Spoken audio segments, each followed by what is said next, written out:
Approaching his 6th year as president, George Washington remained the most beloved figure in America. His popularity and leadership would soon be put to the test, however, for a revolt was brewing in the stills of western Pennsylvania. In the summer of 1794, a group of 500 Pennsylvania rebels took up arms against a tax collector in protest of the so-called whiskey tax, a federal excise tax on domestically distilled spirits. In the process, the tax collector's Pittsburgh home was burned to the ground, and 2 of the rebels were killed.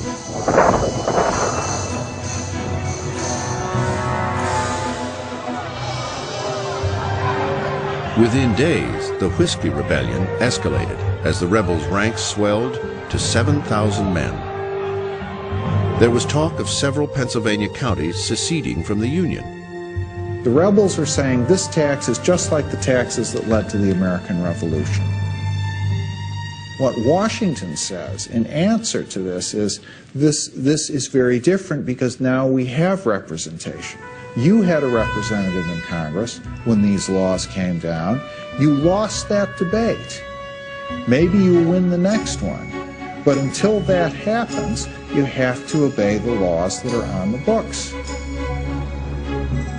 If the laws are to be trampled upon with impunity and a minority, a small one too, is to dictate to the majority, there is an end put at one stroke to Republican government.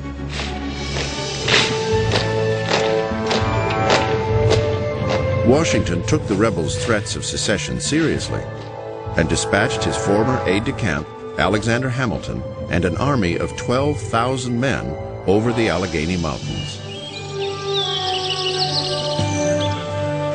The show of force worked to perfection.